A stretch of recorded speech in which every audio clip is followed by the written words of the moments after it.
La industria que ha quedado en el centro del debate profundamente, también en el sur de la provincia de Córdoba, a partir de esta muestra que se desarrolla en la Sociedad Rural de Río Cuarto, en conjunto con la Municipalidad de Río Cuarto. Fueron muchos meses de caída de la actividad industrial y también de un reflexionar sobre cómo lo bien que le puede llegar a ir al campo con la cosecha se puede generar un valor agregado para pensar realmente que podemos ser un supermercado del mundo. Estamos junto al ex ministro de Industria y de Comunicación de Córdoba, Jorge Lawson, actual director del Banco Nación. Jorge, ¿cómo le va? Muy buenas tardes. Muchísimas gracias por estar. Buenas tardes.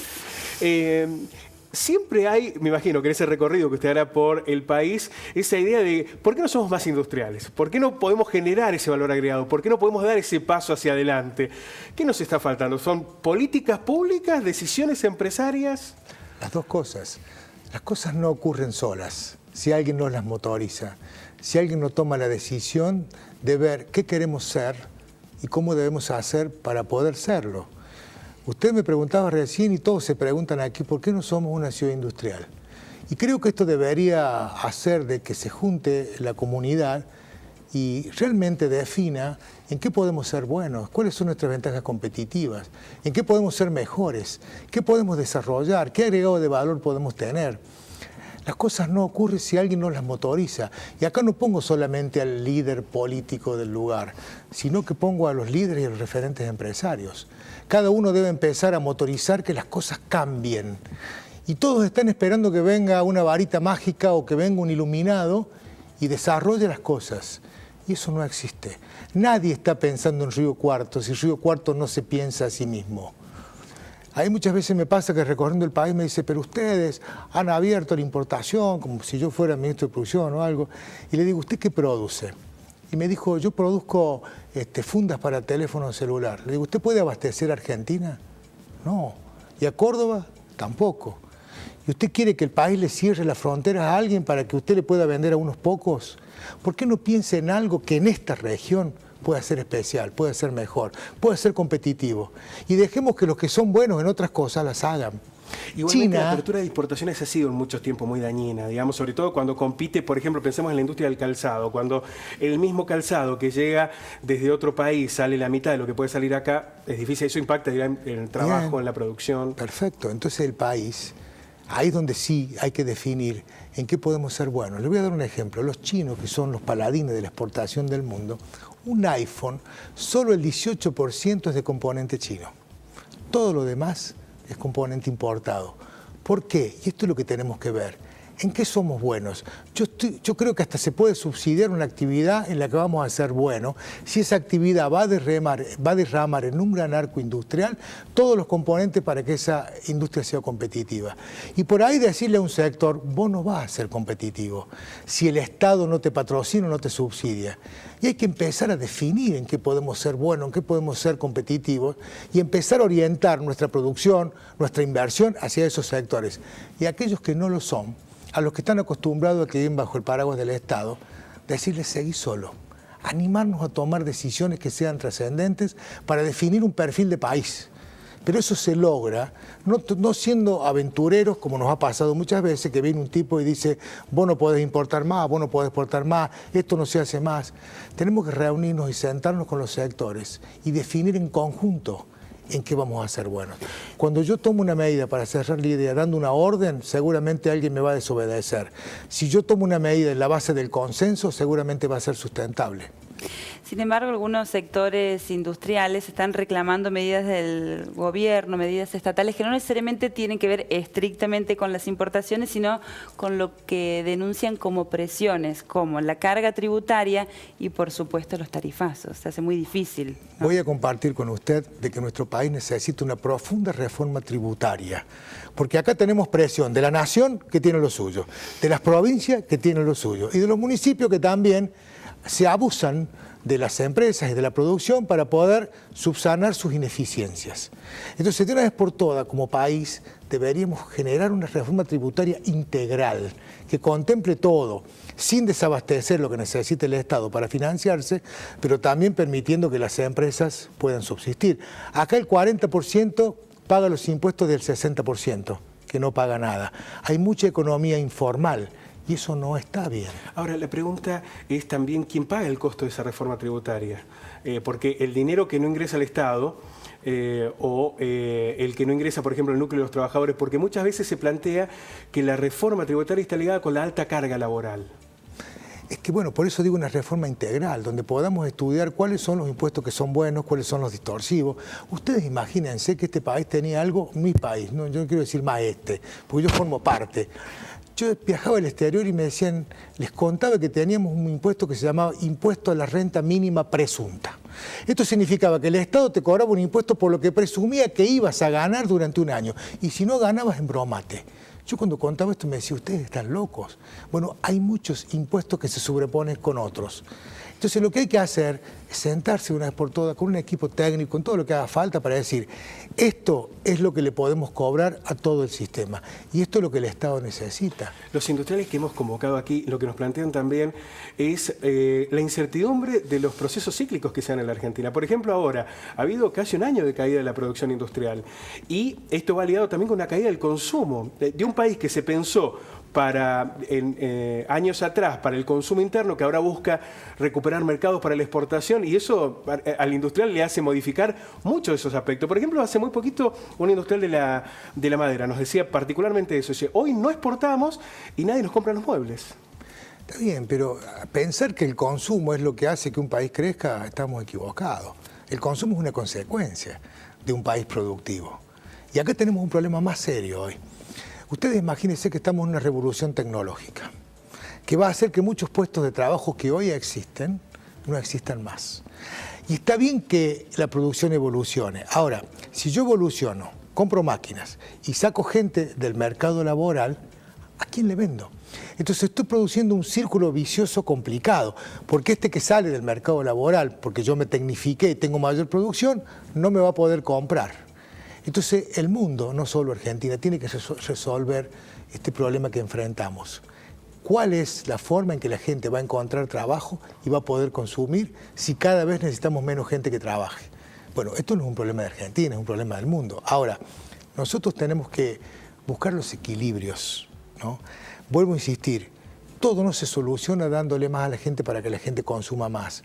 Se soluciona si nosotros podemos ser buenos en algo, si nos integramos al mundo, si somos específicos, si agregamos valor. No podemos seguir vendiendo granos, tenemos que vender valor agregado.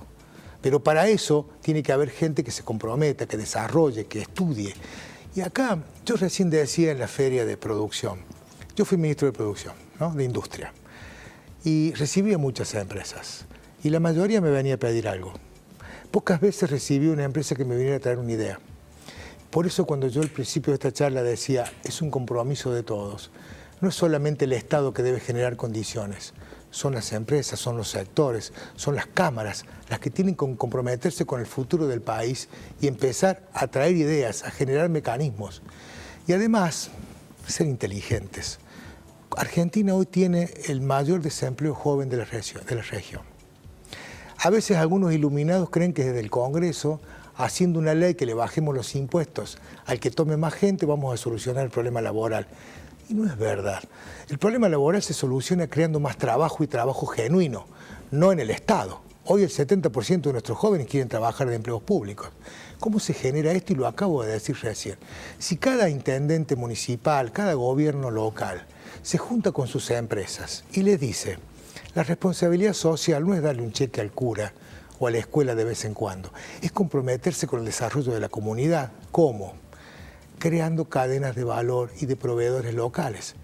Una ropa de trabajo, un artículo de limpieza o muchos insumos pueden ser producidos localmente. Si yo me animo a sentarme en una mesa de desarrollo regional, a hacer una lista de oportunidades en qué podemos ser buenos, convocar a los emprendedores de la región y a las pymes, unir oportunidades con pymes, capacitarlos y determinar quiénes son sustentables. A partir de ahí, con cada uno que yo genere, mire, toda empresa nace con uno que se anima a soñar. Y que después necesita otro que le ayude a vender, otro a facturar, y así crecen. Jorge, ¿está el financiamiento para que esto ocurra? Sí.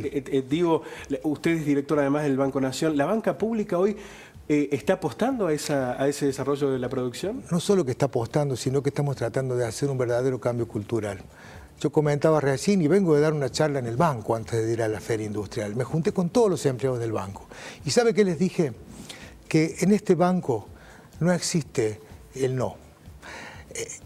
Cuando uno se va a dormir, un empleado del banco, a su casa, tiene que reflexionar a cuántas personas ayudó a cumplir su sueño. Cuántas pymes crecieron gracias a que él lo ayudó. Cuánta gente sacó un crédito para comprar su casa. Entonces, ¿cuál es el desafío? No sentarse al frente, sentarse al lado y ver en conjunto de qué manera este funcionario le ayuda al cliente a que Pero el empleado no define las políticas. Muchas veces las políticas no van de acuerdo. Por eso le digo que yo vine a decirle a los empleados del banco cuál es el compromiso que le pide este directorio. El otro día lo llamo al presidente del banco, a Javier González Fraga, y le digo, Javier, los bancos siempre piden un activo para prestar, ¿no? Sí, me dice. ¿El título universitario no es un activo? Por supuesto. ¿Y cuánto vale? Qué bueno, me dice. Y hemos sacado, después de esa conversación, 5 días después, sacamos un crédito que se llama Tu esfuerzo es nuestra garantía.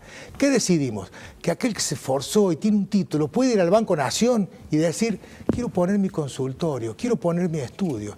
Y el Banco Nación le va a dar un crédito tomando el título como un activo. Y al que tenga un mejor promedio le va a dar más. Pero fuimos más lejos. Dijimos, no solamente el título es un esfuerzo. Un deportista de alto rendimiento que dice, quiero poner una escuela de deportes, ayúdalo. Una persona que tiene un oficio y que se esforzó y que es bueno, un plomero o un peluquero, ¿por qué no ayudarlo? Hoy existe esa línea, o sea, estamos comprometidos con meternos en el desarrollo de las personas y que la garantía no solamente sea un bien registrable que le pueden quitar, sino que sea el esfuerzo. Esto es un cambio cultural muy fuerte. Pero ahí volvemos a lo mismo, la política macroeconómica, porque también uno podría pensar que hoy el trabajador tiene menos poder adquisitivo a partir de devaluación, inflación, paritarias que no han estado de acuerdo con ese incremento de la inflación. Sí. Para pagar un crédito, por ejemplo, para poder acceder el trabajo informal. ¿Cuánto del trabajo informal que no pueden acceder a ninguna de esas variables, ¿no? Bien, y por eso yo estoy proponiendo que aquellos que tienen un expertise, un talento, sobre la base de su esfuerzo, tengan una oportunidad. Mire, las trabas están siempre. Yo cuando era ministro recorría la provincia y había crisis y me encontraba con gente que no estaba pensando en la crisis. Estaba pensando qué hacer, cómo hacerlo, cómo proyectarse, Eso es lo que necesitamos. Gente que se comprometa con su futuro. Pero ¿sabe qué hace falta para eso? Y lo decía claramente recién, la pasión. Aquel que hace algo que ama y se levanta todos los días pensando que ese día va a ser algo distinto, seguramente va a marcar una diferencia. Y seguramente va a encontrar una mayor posibilidad de ser feliz. La felicidad no es tener de todo, es tener lo que uno quiere. Y hacer lo que uno ama puede ser la diferencia entre ser feliz o no. Seguramente ustedes tienen pasión por lo que hacen y todos los días vienen acá a agregar valor. Si esto fuera un trabajo, que ustedes dijeran, no, tengo que ir a sentarme al canal, y lo hicieran con pesar, no agregarían nada. Yo creo que necesitamos empezar a construir un país donde cada persona se sienta protagonista y que cada persona empiece a ser un ejemplo, empezando por los padres de familia, transmitiendo con el ejemplo una educación a sus hijos que hoy pasa más por el compinchismo y por el amiguismo que por marcar límites, por dar autoridad y con el ejemplo formar nuestros ciudadanos del futuro. Transmitir pasión por lo que hacen, transmitir pasión propietaria. Esto es lo que necesitamos para cambiar el país. No que venga algún iluminado a sacar leyes o a ordenar la economía. Cada uno de nosotros tiene la responsabilidad de hacerlo. Dejemos de esperar que lo haga uno solo. Lawson, lo saco un poco de esta cuestión y lo llevo al ámbito internacional, porque son horas decisivas para Brasil. Quería consultarle qué impacto puede tener una definición en Brasil, una devaluación del real. ¿Qué es lo que se anticipa en este escenario? Dicen que cuando Brasil se resfría, Argentina estornuda. Indudablemente tenemos una gran dependencia. Es nuestro principal socio estratégico, el principal destino de nuestras exportaciones. Pero creo que lo que está pasando en Brasil es muy bueno. Que Brasil pueda sacar un presidente enjuiciándolo y meter preso a aquellos que están en la corrupción, es un ejemplo. Creo que va a ser traumático, pero está mostrando un camino que quizá a nuestro país también le haría falta. O como hizo el presidente de Perú el otro día, que dijo acá el que es corrupto va preso o pierde sus libertades individuales. Bueno, creo que ese proceso de transformación de Brasil le va a hacer bien a toda la región. Por más que hoy nos cueste vender un poco más o menos, creo que va a purificar el sistema. Y lo que nosotros necesitamos es purificar el sistema. siempre que hay en el Estado corrupción, hay privados también Por supuesto. que facilitan esa corrupción. Y muchas veces el eje parece estar centralizado solo en el Estado y no en todo ese conjunto social, ¿no? El que paga la coima, por ejemplo, ¿no? Bueno, hay médicos corruptos, hay curas corruptos, hay policías corruptos y hay políticos corruptos. Está en la naturaleza del ser humano. Y cuando hay uno que recibe, hay alguien que da. Yo creo que ahora va a haber una ley muy interesante en nuestro país que va a obligar a las empresas y a todos a trabajar sobre la transparencia. No va a ser por ocurrencia, va a ser por ley. Y es más, supongamos que no existiera la ley. Hoy para interactuar con el mundo hay países y empresas que le dicen, si vos querés vender acá, tenés que tener este programa de transparencia. O sea que el mundo va a ir hacia eso. Nosotros nos vamos a tener que acoplar, le guste a quien le guste. Y creo que eso es bueno, porque tenemos que aprender como humanidad a empezar a mejorar como personas, como seres humanos, como sociedades. Creo que en los últimos años hemos empeorado y creo que hay que aprender de los errores. Nadie aprende si no se equivoca nunca. Jorge, muchísimas gracias. Y planteamos esto que está relacionado con el encuentro que en la propia sociedad rural se desarrolla con la posibilidad de debatir el contexto industrial y la posibilidad de agregar valor a cada una de las producciones regionales. Muchísimas gracias. Gracias.